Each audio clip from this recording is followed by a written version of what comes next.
we started what we call RBC Meeting Place, working with the community, being within the newcomer centers, holding the hands of our newcomers, because we know finance is a huge part of that settlement journey. So while the wonderful people at EMCN and other beautiful newcomer agencies are supporting you with your settlement journey, the bank, RBC, just like we have it on the slide, not just a bank, we are also out there in that community supporting you, helping you to understand what banking is like in Canada.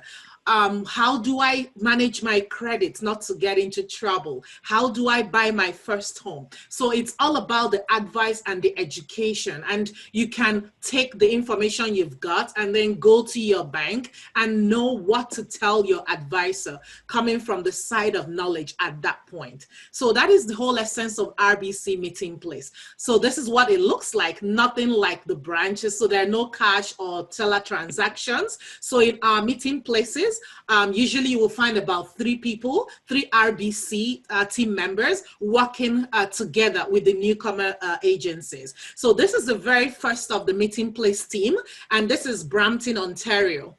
So if you've got family or friends out there in Ontario, just know that we've got people to look at after you as a newcomer who will guide you around finances in Canada. This is the second RBC Meeting Place team, also in Ontario. So this is Markham, Ontario. And my wonderful team who are with me on this call as well, Folake and Tarek.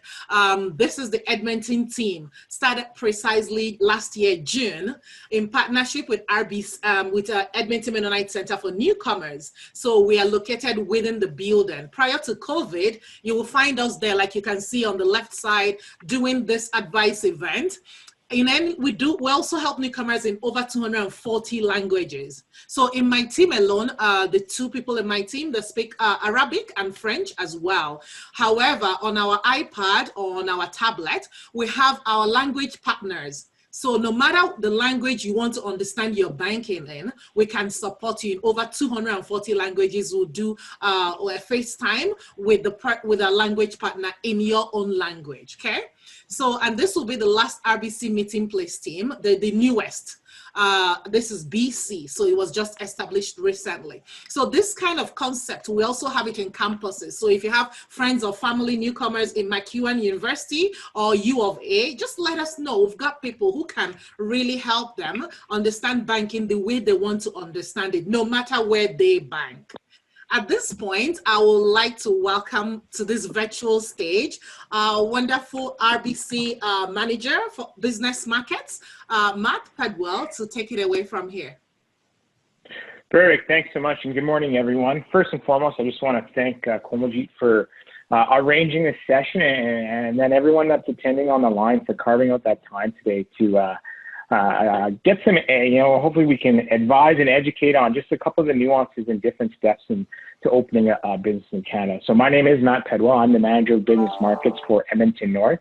So my team, my group, we really focus on, the small businesses in the Metro Edmonton area, Metro Edmonton marketplace. So, I have a team of business account managers that assist everything from, establishing accounts in the day-to-day banking to credit needs, deposit needs, and really seeing the business foster and grow.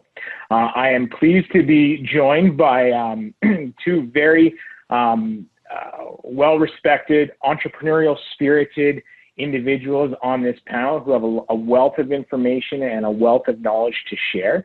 Nosa Iranyu, who is our Senior Equipment Finance Specialist with RBC, and Hussam Tungekar, who is the team lead for Alberta Futurepreneur. I'm very excited to be working with both these gentlemen and both these individuals to really, assist everyone with respects to how to start the business, how to open a business, leaning into the guidelines and some of the policy and procedure in the Edmonton marketplace. So can you just go to the next slide, please?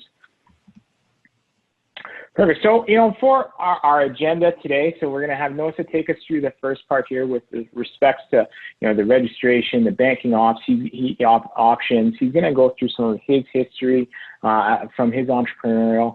And in a COVID age, we'll talk about some of the digital supports that are available to us, in 2020 and moving into 2021 with COVID and the current market environment that we're in. It's important to have different options where, we can go to market digitally. We can get everything registered in a digital aspect and not leave the comfort or, not leave our home just for, our own personal safety and the safety of others around us.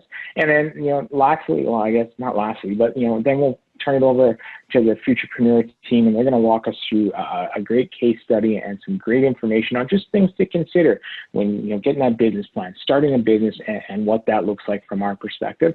And then lastly, but certainly not least, we're going to leave plenty of time for Q&A. And if there are any questions throughout the presentation, just as a reminder again, we do have the Q&A functionality that you can see at the bottom of the screen, and then we'll also be monitoring the Zoom group chat.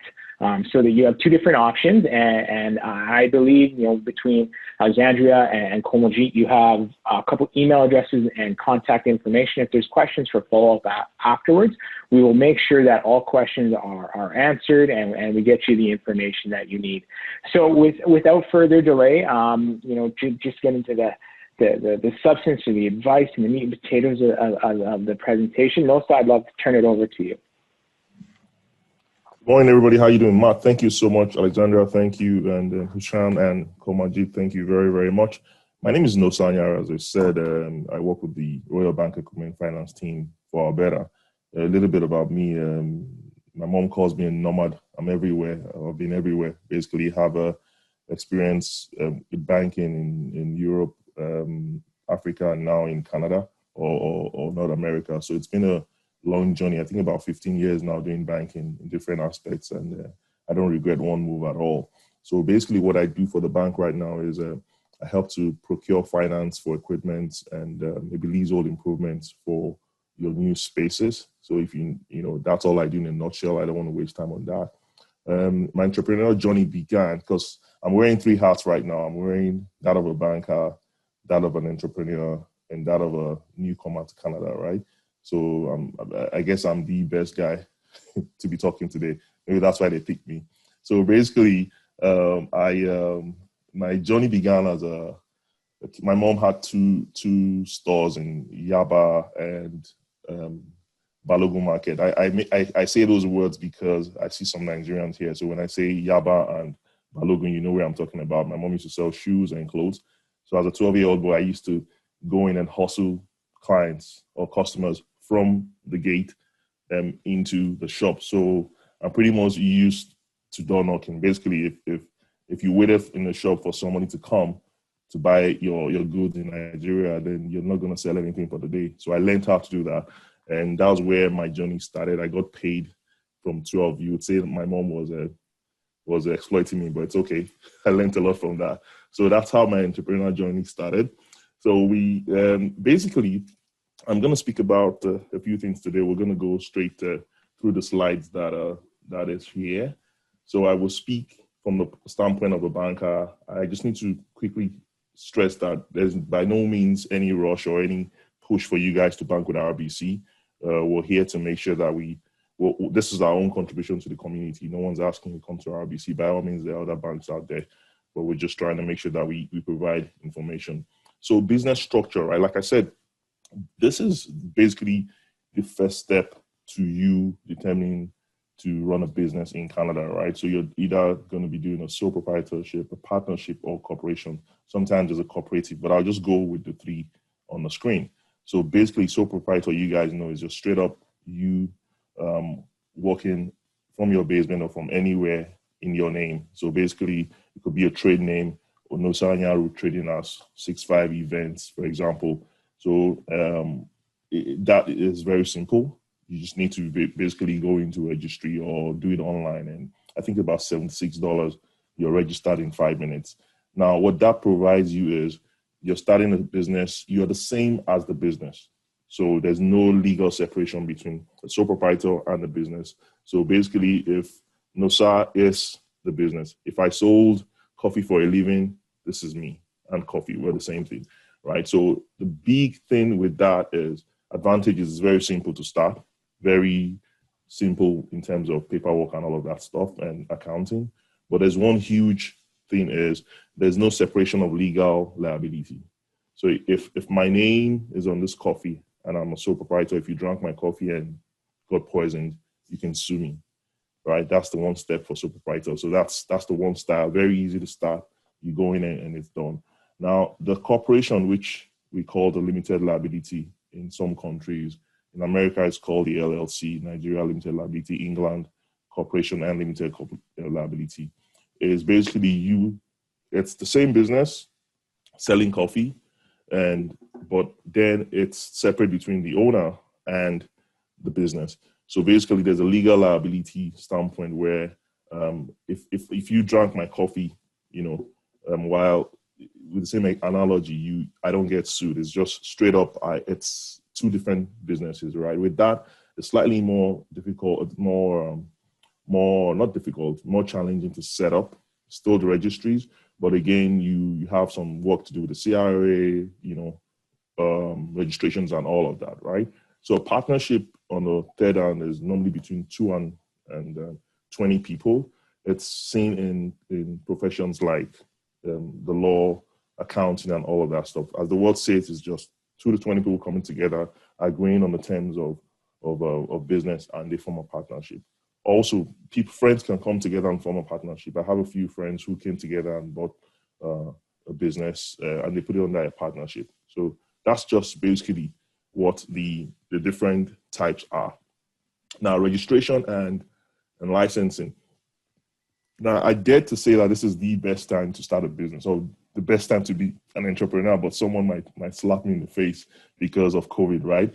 Now, COVID has actually presented us a huge opportunity in our business spaces. Now, the big thing when you ask an entrepreneur, what's the one thing you would like to have more of in your day? And everyone says time, right? So you got to look at it from that standpoint where I'm trying to register a business. I'm trying to do my license and my taxes. And if I had more time to run my business, then I could do all these things without traveling. So basically what we're trying to explain to you is that your registration and licensing processes, you don't need to leave your houses to go do it. Now, even before COVID, I know that the government or the city was trying to make sure that we could do our registrations online for these things. So right now, COVID has made it really necessary. So if you go on, I know that there are a few websites. Owner is one website, and there's another one that I know, I think Incorporate Pro, where you just go in and you put in your details and register your business in minutes, depending on the one that you want.